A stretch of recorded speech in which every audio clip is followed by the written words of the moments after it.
Ini pengalaman paling unik itu saya pernah loh Mas Habibie dilaporin ke polisi. Aduh, naudzubillah min dzalik, jangan sampai Habibie.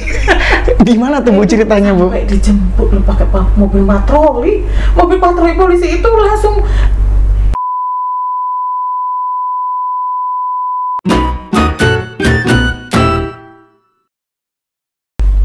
Halo teman Mahata, selamat datang di Mama Pot, ibu dari segala podcast. Dan di depan Habibie sudah ada ibu cantik. Aduh, Bu.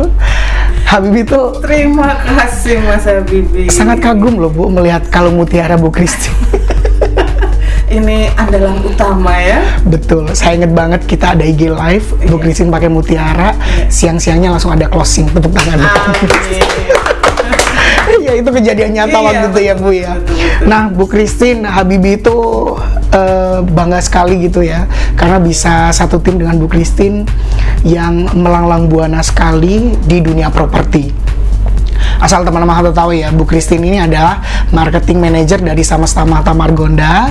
Intinya bimbingan, arahan, naungan dari Bu Christine ini menyelimuti Habibie selama di Mahata Margonda. Mas Habibie. Ibu, Ini kepala saya sebentar dulu. kenapa Ibu? Membesar nggak ya? Nggak, itu beneran Bu. Jadi kan kalau ada apa-apa pasti Habibie sharingnya sama Bu Christine gitu kan. Ini beberapa pertanyaan dari teman Habibie, ada yang diungkapkan gitu. Nanya, Habibie, ini salah satu teman beli apartemen di kawasan Surabaya. Dia itu pertama kalinya Bu beli apartemen. Aku ada uang booking fee nih, katanya booking fee-nya di situ 10 juta. Tapi kenapa ya booking fee ini nggak bisa balik katanya Bu Christine? Kalau Dia udah barang nggak bisa dibalik. Iya, jadi kalau misalnya udah cancel itu nggak bisa dibalikin lagi. Gimana tuh Bu? Iya, jadi gini Mas Habibie, di dunia bisnis ya, untuk pembelian semua barang ya, baik barang maupun jasa, kalau sudah ada tanda jadi booking fee itu kan tanda jadi ya, artinya saya mengikatkan diri dengan barang yang saya inginkan ya, itu otomatis udah jadi kuncian. Jadi kuncian untuk si pemilik barang, ya ownernya yang tadinya ya. Kemudian ketika dipindah tangankan kan ditukar dengan uang ya. Jadi dalam hal ini perlu pembayaran selanjutnya, tapi booking fee, nah itu booking fee memang harus mengikat. Nah kalau misalnya Mas Habibie, booking fee bisa dikembalikan utuh.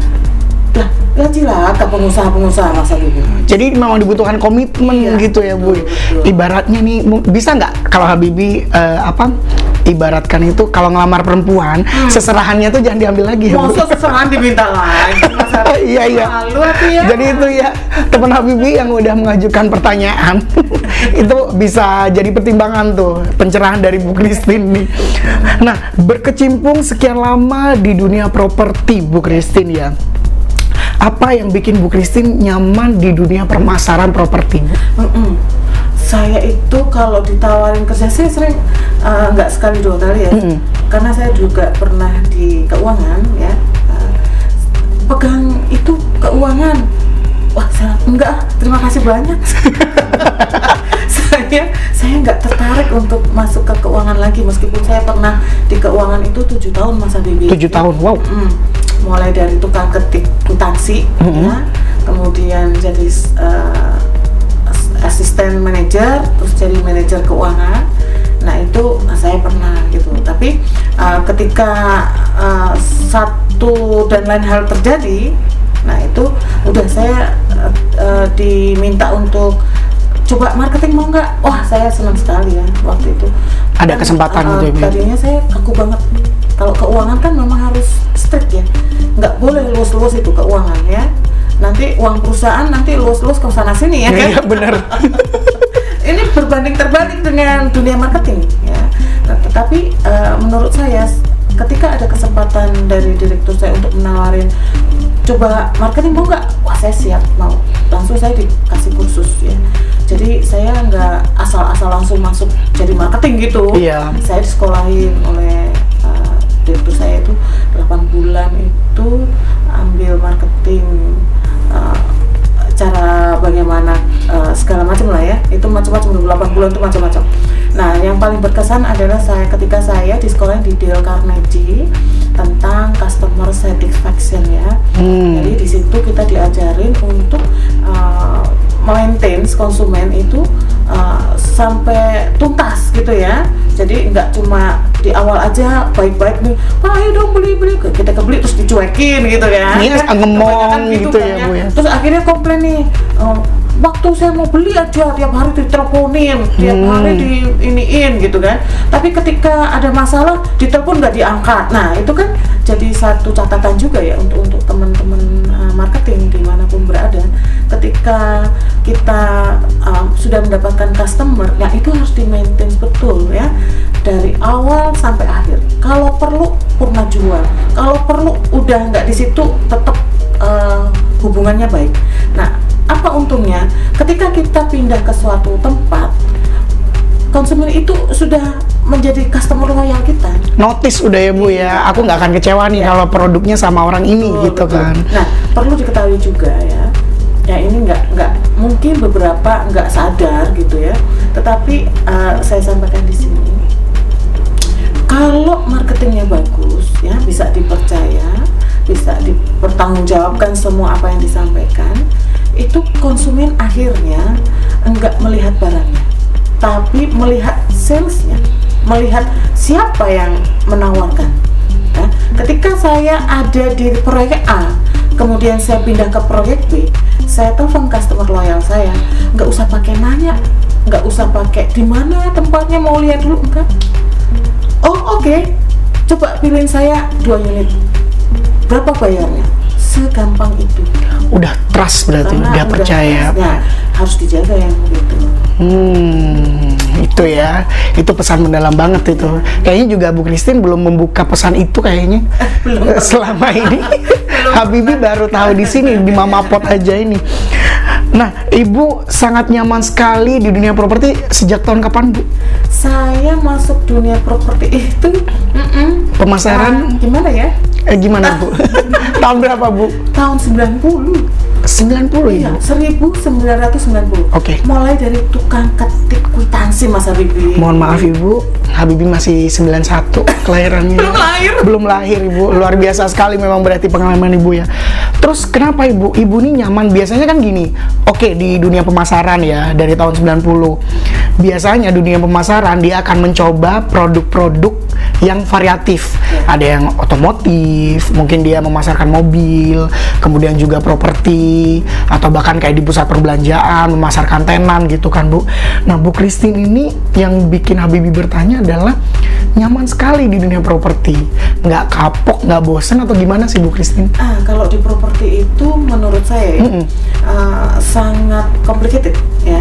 Pertama, barang dagangannya itu kan macam-macam ya, mulai dari rumah sederhana, apartemen sederhana, kapling, gudang, gitu ya, macam-macam. Nah, saya bukannya nggak pernah coba bidang pemasaran lain ya, saya hampir ya, saya pelajarin dulu. Saya ikut asuransi Mas Habibie. Oh, pernah asuransi dulu Ibu? Tapi menurut saya gini, saya asuransinya ambil asuransi yang bisa dikawinkan dengan dunia properti. Nah, ternyata nggak gampang loh asuransi itu. Iya, nggak mudah ya Bu ya. Karena kita menawarkan hal yang abstrak gitu ya. Bener, abstrak. Nggak bisa dipegang gitu kan. Kalau properti harganya 2 miliar. Ini loh wujudnya ada tapi gitu. Kalau asuransi Mas menawarkan 500.000 nggak gampang Mas. Jadi saya salut kepada teman-teman yang bergerak di bidang jasa ya, khususnya asuransi. Masih eksis sampai sekarang ya Bu? Luar biasa gitu. Wah, itu udah emang ini sih dunia pemasaran yang didalami atau dilakukan oleh Bu Christine udah banyak banget ya teman-teman ya. Nah, lokasi paling jauh nih Bu, Ibu kan udah kemana-mana nih. Ya, paling jauh pernah kemana Bu memasarkan produk? Kalau properti di mana? Properti sebetulnya saya pernah ke Duri, dekat Dumai, Pekanbaru. Oh, Pekanbaru, Riau. Wow. Ya, Riau. Kemudian pernah juga ke Kalimantan. Kalimantan daerah mana Bu? Kalimantan itu daerahnya apa ya? Saya waktu itu ke sana bukan memasarkan, tetapi saya diminta untuk melihat lokasi dan survei ya. Survei, menghitung kira-kira bagus nggak sih lokasi ini untuk dibikin perumahan misalnya seperti itu. Nah, kalau nggak salah di apa ya? Tapi saya mendaratnya di Pontianak kan. Di Pontianak ya, Kalimantan Barat berarti. Wah, ini kalau misalnya ibaratnya kepala daerah udah pindah-pindah ya Bu.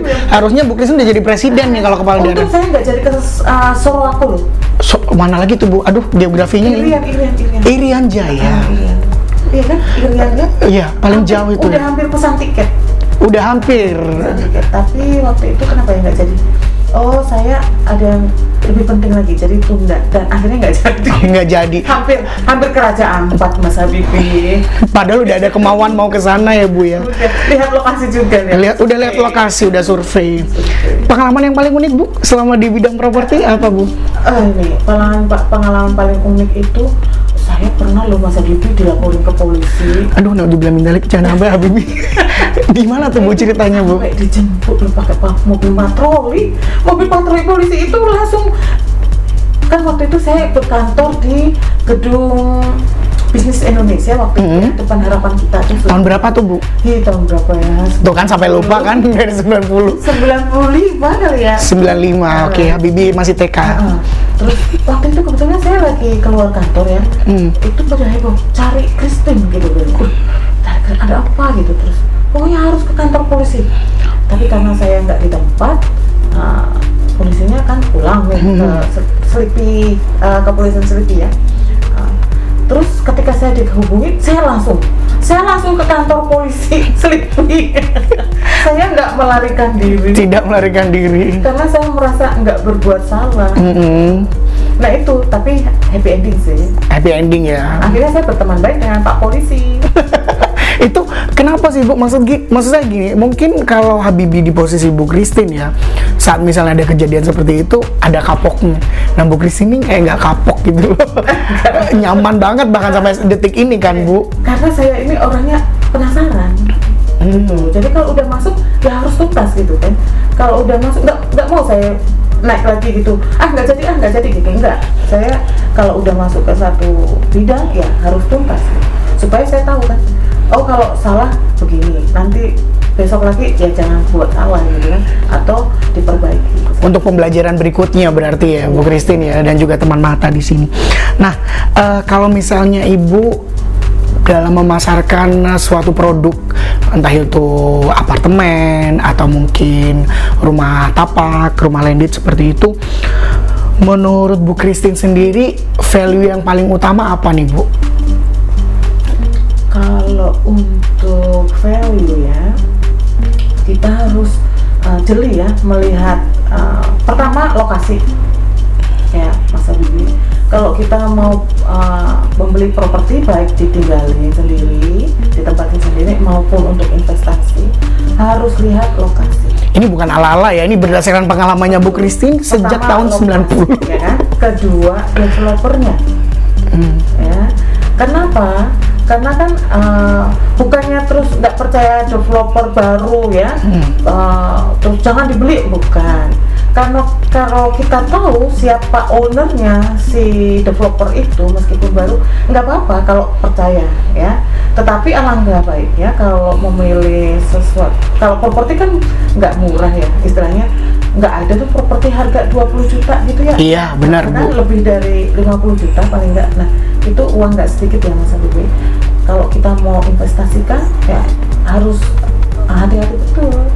Lokasinya harganya murah loh, luasnya 200 meter nih, terus bangunannya bagus mewah, tapi lokasinya di ujung berung gitu ya kan. Ujung berungnya kalau rame nggak apa-apa, lihat lingkungannya gitu kan. Tapi ternyata di sana masih sawah-sawah, tetangga kiri kanannya jauh-jauh gitu ya. Mau tempatin di situ ngeri-ngeri juga gitu kan. Karena kalau malam tuh cuman jangkrik yang sama katak yang nemenin back to nature sih, back to nature. Cuman kalau seperti itu kan nggak nyaman juga kan. Nggak gitu-gitu juga ya Bu ya. Dari fasilitas juga jauh. Nah, harganya murah, tapi apakah nanti ketika kita perlu uang bisa dijual lagi dengan cepat dengan nilai yang bagus? Nah, itu kan belum tentu ya kan. Kemudian yang kedua yang paling penting adalah image ya. Image dari properti itu sendiri kita harus cari juga nih, image-nya apa nih. Oh daerah situ daerah yang minta maaf tingkat kejahatannya tinggi.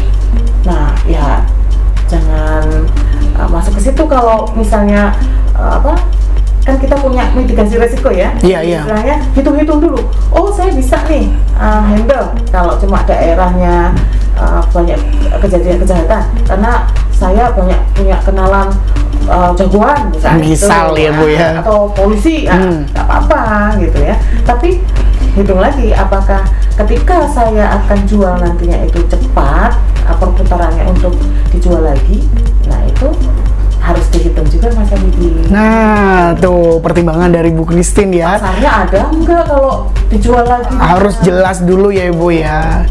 Ibu Christine ini udah ke Riau, Kalimantan, sampai udah pernah nyaris juga ke Irian Jaya katanya teman mata ya.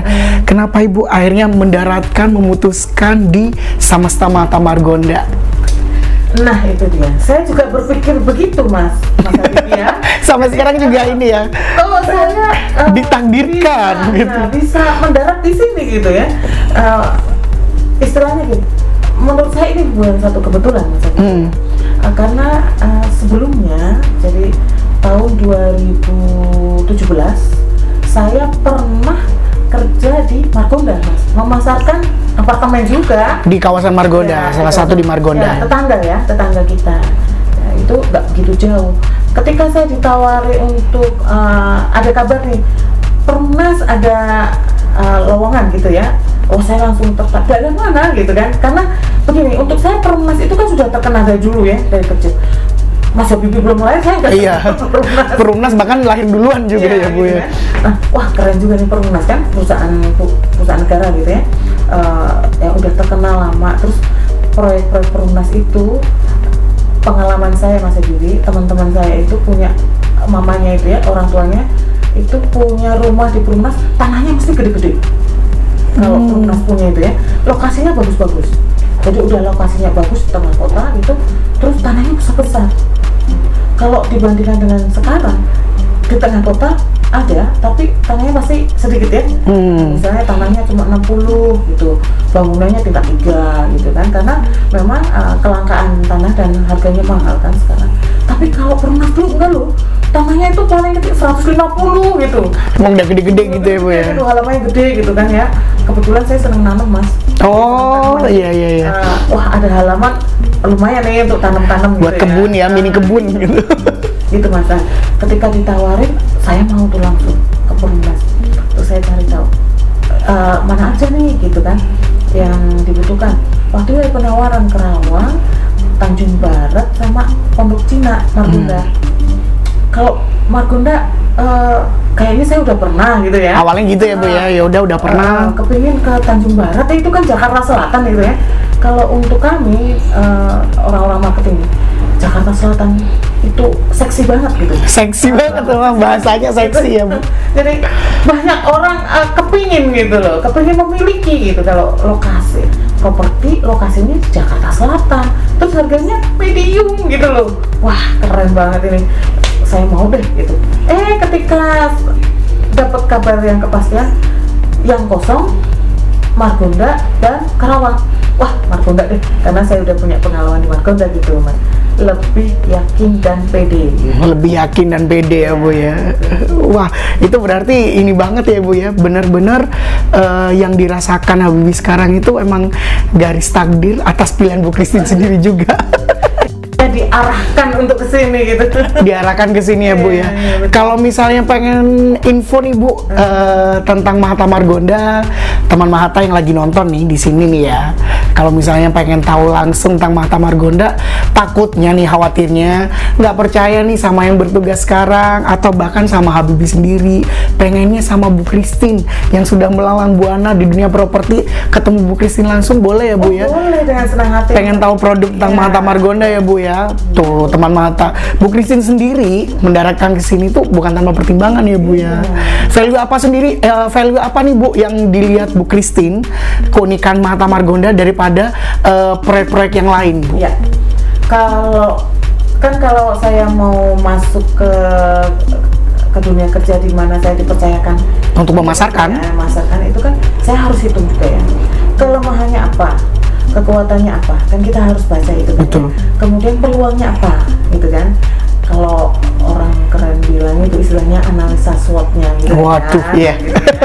Nah, nanti teman-teman bisa belajar tuh.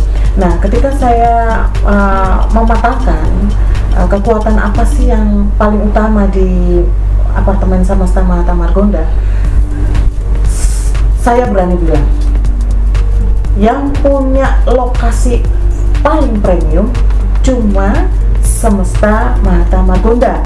Apa alasannya? Di situ langsung terintegrasi dengan stasiun Pondok Cina. Iya, ya, salah satu stasiun paling sibuk lah di Depok. Dari stasiun Pondok Cina langsung bisa mendarat ke UI tanpa berpanas-panasan, ya kan Mas? Banyak tempat mengklaim dekat UI, sebelah UI, nempel UI gitu ya. Nah, tetapi ketika kita mau menuju ke UI, itu enggak semua tempat menyediakan fasilitas seperti Samasta Mahata Margonda, gitu Mas Habibie. Tuh. Ada apanya gitu kan? Kenapa seperti itu? Karena satu-satunya jembatan penghubung dari stasiun Pondok Cina ke UI ya cuma di Samasta Mahata Margonda, Mas Habibie. Tuh kan, ini udah Bu Christine langsung loh yang ngomong loh. Apalagi di video sebelumnya kita ya teman Mahata ya, itu ada udah yang survei dari betul dari Kementerian Perhubungan, salah satu Kementerian Perhubungan itu udah survei untuk nanti ada akses langsung dari kita ke Universitas Indonesia. Dan ini nggak cuma omong-omong aja. Bener, ini intinya udah berprogres ya Bu ya. Betul. Itu pengalaman dari Bu Christine ya teman Mahata ya. Kalau misalnya teman Mahata pengen tahu langsung nanti tentang Mahata Margonda dan pengennya langsung dijelaskan boleh sama Ibu Christine yang sudah melalang buana di dunia properti, bisa ya Bu ya. Karena juga Habibie yakin, maksudnya Bu Christine di sini pun bukan tanpa alasan kan Bu. Udah 30 tahun bayangin di dunia properti, pertimbangannya pasti matang sehingga percaya untuk memasarkan produk Mahata Margonda ya Bu ya. Terima kasih sekali Bu. Sehat-sehat terus ya buat Bu Christine ya. Teman Mahata juga jangan lupa jaga kesehatan. Mudah-mudahan nanti kita bisa ketemu lagi ya Bu ya, di kesempatan yang lain ya. Kalau misalnya mau main-main ke sini ketemu Bu Christine juga boleh di Jalan Margonda ya, nomor 367 Kota Depok, di Marketing Gallery Samasta Mahata Margonda. Atau bisa WhatsApp juga di 08111 021 577. Habibie pamit. Terima kasih banyak Mas Habibie. Iya, Bu Christine juga pamit ya. Ketemu di lain kesempatan. Iya, mudah-mudahan kita ada kesempatan untuk ngobrolin hal lain ya Bu ya. Betul. Tadi pengalamannya udah dibagi, mungkin ada sisi lain nanti yang mau dibagi Bu Christine. Tunggu aja ya, teman Mahata ya. Dah, teman Mahata, sampai jumpa.